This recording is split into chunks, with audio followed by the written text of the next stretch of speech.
Good day, ladies and gentlemen. Today, we are going to tackle about global demography by yours truly.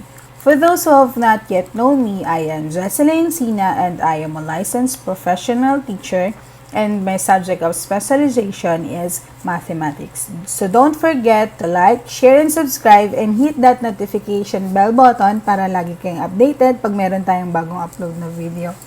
So let's start. Demography is one of the sciences na invent and it means that the study of human population. It is very far from the study of animal population. If I am not mistaken, I think it is ecology of animal population. Pero pag sinabing study of population with regards to sa ating mga tao, ang tawag doon ay demography. Demo means people and graphy means measurement. So, if we're going to put that together, demography is the study of human population in relation to the changes brought about by the interplay of births, deaths, and migration. Hindi lang po about human population, may mga iba't ibang aspeto din po yan. And if you're going to pertain to demography as a human population, ano ang nandyan? Ano ang pinag-aaralan sa demography? Isa sa mga pinag-aaralan sa demography ay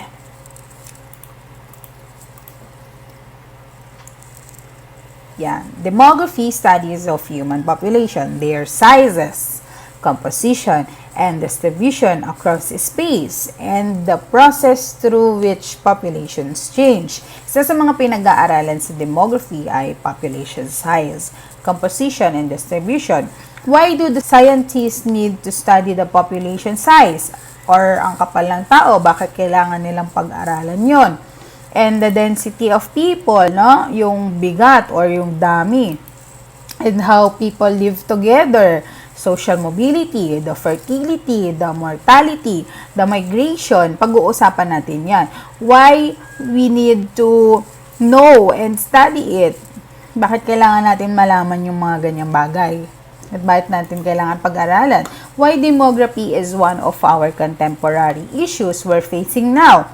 For example, is overpopulation. It is one of the world issues.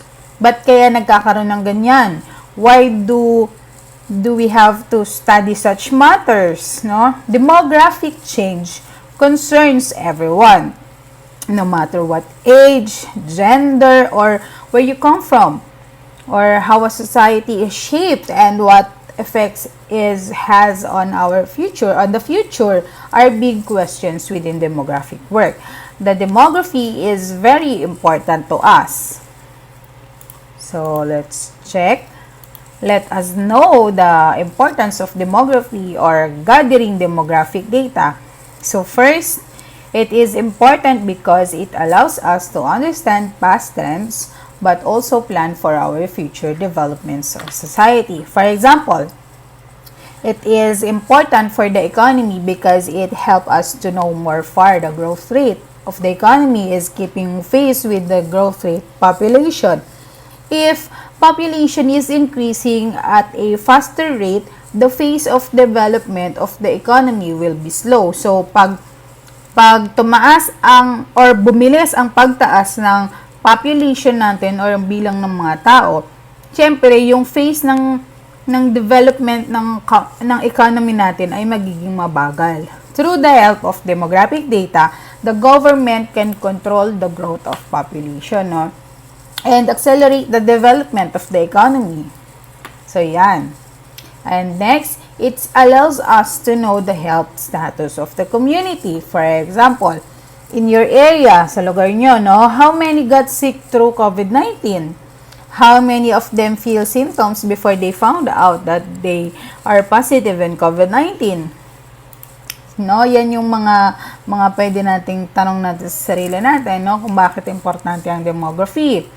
O ilan ba dyan yung mga naka-feel muna ng sintomas bago nila nalaman na ano sila, positive sila sa COVID-19. Now, through the help of gathering demographic data, sa pagkakalap ng mga data your barangay heads will assert those issues properly. So, dahil sa tulong ng pagkakalap ng data na yon, no, yung mga barangay heads nyo sa lugar nyo or sa barangay natin, masusolusyonan nila or ma-assist nila ng maayos yung issues para masolusyonan nila ng maayos, no? So next, planning of different services. For example, in your area, there are a group of people na gustong mag-conduct ng feeding program. They gather first the demographic data for them to know which specific area will go first, no? Syempre, magkakalap muna sila ng mga data kung sino ba dito yung may maraming bilang ng mga bata, no?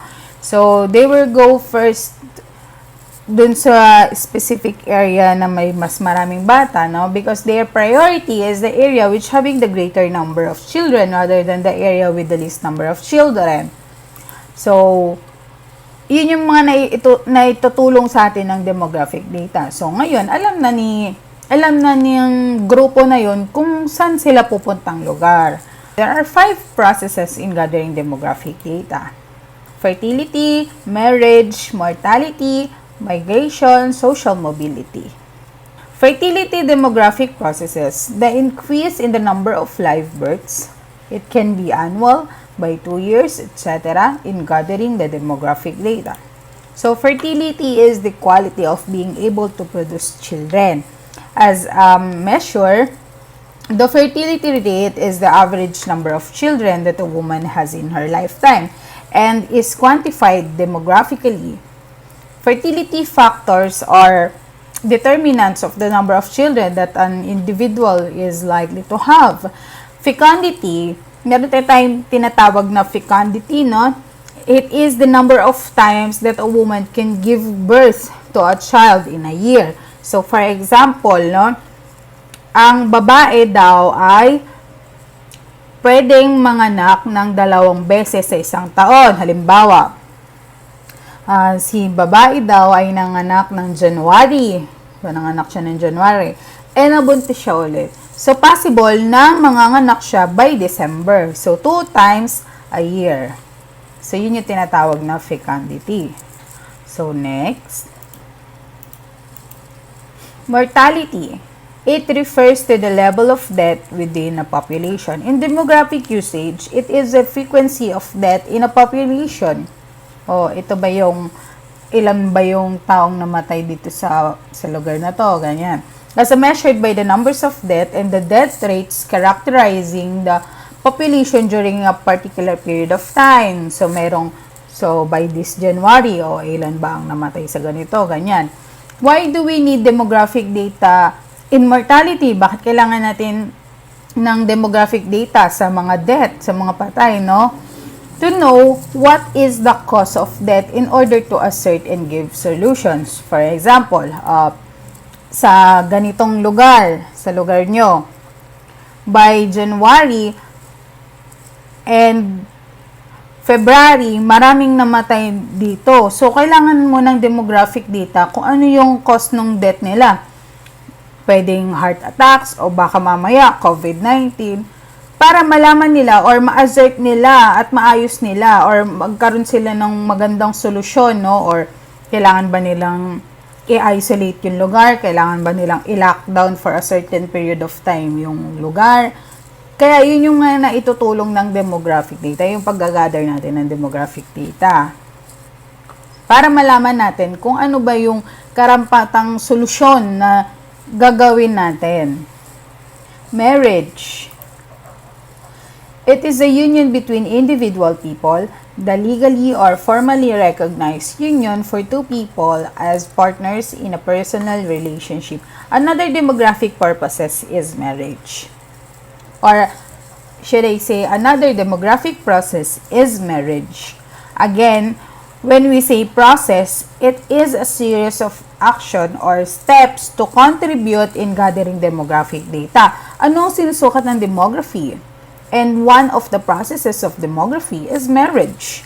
Marriage is a social factor that causes change in population of a particular area. For example, if a woman married to foreigner, the population of origin decreases, no? Yung dun sa babae, yung lugar ng babae, magbabawas. Syempre, married na siya dun sa foreigner, whereas the population of her husband's country increases. So, yung pag nagpakasal siya kay foreigner, syempre, kasal na sila or married na sila, yung magmamigrate na siya ngayon, no? Or lilipat na siya or sasama na siya dun sa foreigner. So, ngayon, yung lugar nito ni babae ay mababawasan yung bilang ng population. Ngayon naman, dun sa may lalaki naman or dun sa husband niya, madadagdagan naman or magi-increase yung population kasi madadagdag siya, no?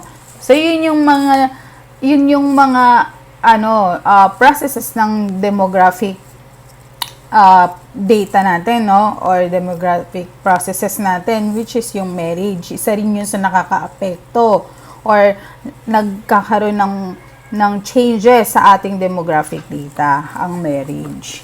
So, next, migration. Human migration involves the movement of people from one place to another with intentions of settling permanently or temporarily at a new location. It is going from one country, region, or place to another to pass periodically from one region or climate to another. As certain birds, katulad niyan, no? Birds, palipat-lipat na yan ng puno, ng pupuntahan, bundok, ganyan. Fishes and animals. And migration helps us improving the quality of life of people. It helps us to improve social life of people as they learn about new culture and languages, which help to improve brotherhood among people.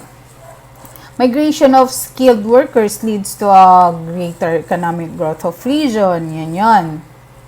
So, mga nagmamigrate sila. Siyempre, bakit ka ba nagmamigrate? Para kumita ng malaking pera. Or kaya, mas malaking sahod doon. Siyempre, doon ka na. Diba? Yung mga ganyan.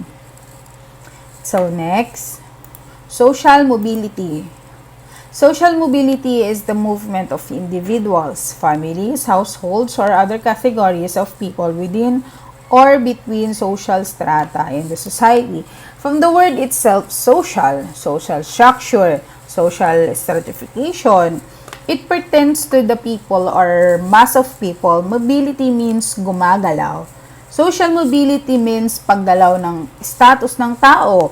What do we mean by status of the people? If that person is still dependent on his family at his age of 0 to 4 or at the 15 to 28, nagtatrabaho na ba yan? When he reach 30 to 40 to 50, ano ng status niyan? Pabanjing-banjing na lang ba yan or nagtatrabaho pa rin yan? This means that there's a movement on social status. For example, mayaman ka before COVID-19 spread out. Then, you lost a job. Nawalan ka ng trabaho or nalugi yung kumpanya mo. You lost an income. Yan ang demographic process. Or, it is one of the factors in gathering demographic data because the social status of people or mass of people can affect economic growth. In economic growth, very essential dyan ang demographic data. Why? Yan ang basis or basehan sa paggawa ng batas.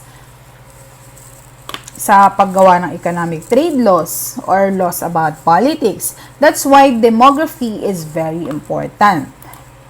So next. Why poorer countries who had so many kids and hence high population growth? Bakit yung mga bansa na mahihirap, yun pa yung mga mararami yung population? Like here in the Philippines, our country is still a developing country. We're not yet developed because the developed countries are what we call the first world country or the industrial countries. The Philippines is one of the poorer countries who had so many kids and hence high population growth. There are many reasons why. So first, need for large families. Kids need to work. So we have the connotation, no, that if you are having many kids, you can pay much debt. Or kung marami kang anak, marami kang pangbayad utang, mas maraming pwedeng magtrabaho. Pag mas maraming pwedeng magtrabaho, mas maraming pwedeng mag-income. Yan yung mga connotation natin. Yan ang madalas na connotation dito sa Pilipinas. Mas maraming pwedeng magbigay sa'yo ng pera, which is wrong. Bakit sa China, meron silang one-child policy, pero sila pa rin ang pinakamaraming population sa mundo? 'Di ba? So, next. High infant mortality. Kids might die, so better have lots. Maraming namamatay na bata. This means that the population growth here in the Philippines is because we are believing in the connotation or most of the Filipino people naniniwala na baka mamatay anak ko, much better na mas maraming anak ko. Kasi kung mamamatay man yung anak ko na isa, at least may reserba pa, o diba? Yung mga connotation dito sa Philippines. Kaya lalong tumataas yung population growth natin, no? For example, sa mga liblib na lugar tulad ng bundok. Mga hindi nabibigyan ng medical supplies, yan. Hindi naaabot ng medical team. Puro hilot-hilot lang. Kaya maraming namamatay na bata. And the solution to that problem is proper health care. Diba? Para hindi mas lalong dumami pa yung mga mamamatay na bata. So, next. Low status of women. Husbands can have their way. Thus, the reasons of gender development was formed to have an equal opportunity to men and women, and regardless of sex or gender that we have. The more dominated are the men rather than the women in many aspects. Why? Who got the first job? Men. Who attend school first? Men. In short, women are discriminated. Therefore, if the men are more dominant than women, ang gusto nila ang nasusunod. So, pag gusto nila lalaki makipagtalik sa asawa nila, walang magagawa ang mga babae because they lack of political, economic, social power, and that's the reason why there's so many kids. Kaya lalong tumataas yung population natin. Kasi syempre, mas dominant yung mga lalaki. Pag sinabing ni lalaking ganito, sunod naman si babae. So, next. Lack of education about contraception. Isa to sa mga dahilan. There is a story that a medical team goes to a place where they educate residents about contraception or how to use contraceptives like condom. So, they conduct lecture in front of the residents on that specific barangay, no? May mga nag-lecture daw doon na ang ginawang model na nagle-lecture is itong daliri niya sa harap ng maraming tao. Na itong condom daw ay ilagay nyo dito sa daliri nyo. Pero para di mabuntis yung asawa nyo. Now, many months passed by. Lots of women got pregnant in that area. Why? What happened? Naturuan na sila kung paano ang tamang paggamit. O meron na silang awareness and education about condom and contraception. So, ang ginawa ng iba, habang nagtatalik sila, nilagay ang condom sa daliri nila habang nagtatalik sila. So, ngayon, wrong ang connotation, mali ang perspective, hindi masyado na-inculcate sa mga tao ang tamang paggamit ng contraceptives. So, yun ang nangyari. Kaya lalong dumadami yung population natin. Lack of education, kulang tayo sa knowledge sa mga contraceptions. Hindi lang sa condom. Okay? Religious opposition to contraception. Growing population because some of Filipino people are conservative daw. They justifying the Bible and the religion. Kaya hindi sila gumagamit ng contraceptive. So, isa rin yun sa dahilan natin ng paglobo ng population. Lack of pension plans for old people. Kids become the pension plan. Yan na. Ganyan talaga ang buhay, no? Hindi lahat may pension kasi pag di nakapaghulog sa SSS, GSIS, or kaya ang ginagawang pension ay ang mga anak. The best gift you can give to yourself or to other people or to your loved ones is a life insurance. Kaya dito na kayo mag-apply sa akin. Sa Sun Life, okay? Maliwanag ang buhay. Tumatawa tayo, pero totoo yan. At least, pag nawala kayo, wala nang poproblemahin ang mga mahal nyo sa buhay. Kaya hindi na sila mahihirapan maghanap ng pera, panggastos, sa pambili ng kung ano-anong gagastusin para sa iyo if you die, no? If I were you, talk to a financial advisor and plan your future. Yan ang pinakamagandang gift.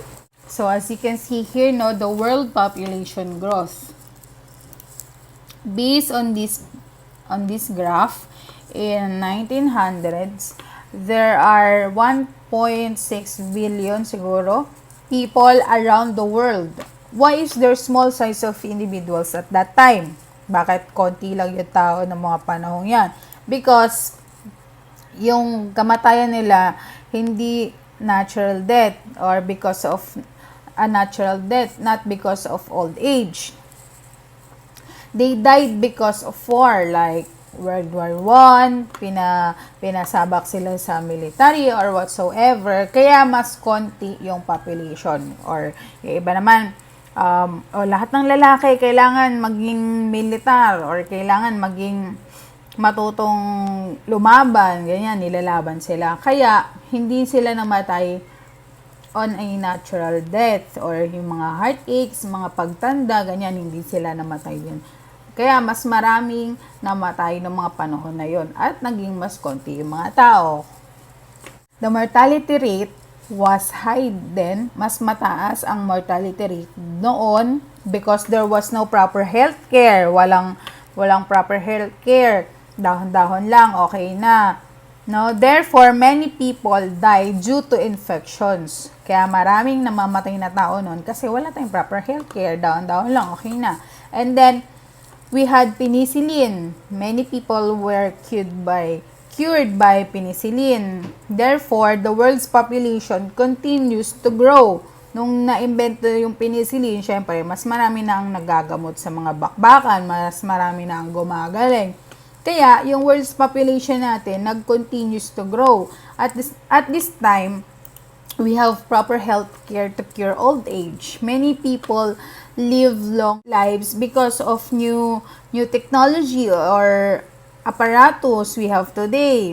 So mas marami nang mahaba ang buhay dahil sa mga bagong teknolohiya or mga aparato, no? And now, when there is more population around the world, what will be the implications of that? How the people affects global aspects, contemporary issues, no? So let's check it out. So how it affects global aspects. Economy and population. The 1980 United Nations Report on Urban and Rural Population Growth states that 85% of the world population in 1975 and are projected to contain 90% by the end of the 20th century. Our population is continuously growing. Why? Because the processes of gathering demographic data like what I've discussed earlier, the fertility, mortality, marriage, migration, and social mobility, it affects our economy and population. How? Paano? If we have proper health care, less people will die, therefore, we have low rate of mortality. If we have proper health care, we will have high fertility rate because hindi na hilot-hilot lang. Marami ng doctors ang makakapagpaanak ng safe, no? When it comes to marriage, in China, they have this marriage market where is yung mga babae ay i-arrange ang marriage because China believe that the more population they have, the more workers will earn. But according to more scientists, social anthropologists, and demographers, population growth is inversely proportional to economic growth. O, ibig sabihin, kung tumataas ang population ng isang bansa, hindi ibig sabihin na tataas din ang economic growth. It depends upon the situations. And many philosophers and demographers have different opinion when it comes towards population growth. And one of them is Robert Malthus, was an English economist and demographer. Kilala rin siya sa kanyang theory na Malthusianism or tinatawag na Malthusianism, which is population growth is potentially exponential while the growth of the food supply or other resources is linear. Our population increases exponentially. This means our population multiply and the food production will also multiply. So kung nagmo-multiply or dumadami yung population natin, kailangan yung food production din natin ay magmo-multiply. And if it will happen, our resources will dwindle. Ibig sabihin, mauubos or kukunti. Other resources is linear, which eventually reduces living standards to the point of triggering a population die-off, no? Siyempre, kumukunti na yung resources natin. So, yun yung magiging dahilan na yung mga tao mamamatay na, and there will come a time na we will be practicing cannibalism. What do we mean by cannibalism? Yung pagkain mo ng mga kauri mo. Paano ang kainan ng mangyayari dyan? If there are new babies born with illness or ailment or having defective like blind, deaf, cleft palate or near to death situation. Ang mga bagong panganak na bata na may mga sakit or may mga karamdaman or malapit na mamatay, it will be ground. Igigiling ba? Put it in a can. Ilalagay sila sa can. And it will distribute it to others. Ipapamigay yun sa ibang tao to become our food para maging pagkain natin. And it may happen because our resources can't provide enough food for a couple of billions population globally in the near future. Posibleng mangyari yon. And that's economy and population. The perils of overpopulation, urbanization, and industrialization as indicators of a developing society, but disagree on the role of population growth or decline in modernization. By limiting the population, vital resources can be used for economic progress and not be diverted and wasted to feeding more mouths. Kapag mas marami ang tao, mas marami ang kailangang pakainin. Or mas marami ang kailangang pagkain, kaya mas marami ang pakakainin, depende yan sa age structure or quality of people na meron ka. Kung ikaw man ay ang presidente. For those people na mapapakinabangan ba or hindi na? Are they contributed to the economic growth or they are just waste, no? For example, presidente ka ng isang bansa. Merong dalawang bangka. Nakasakay dun sa dalawang bangka na yun. Sa isang bangka, yung mga doktor, nurse, engineer, architect, yan, yung mga matataas na tao. And then, yung dito naman sa isang bangka, ay yung mga tambay, yung mga walang trabaho, yung mga walang silbi, yan, yung mga tao na yan. Ngayon, kung ikaw papapiliin, alin dyan yung isi-save mo? Yung boat A ba o yung boat B? Siyempre, doon ka na sa mapapakinabangan mo or yung merong silbi. 'Di ba? Hindi ka pipili ng tao na wala man lang maitutulong sa'yo, no? Or papakainin mo lang. 'Di ba? So, yun yung mangyayari dyan. Global migration.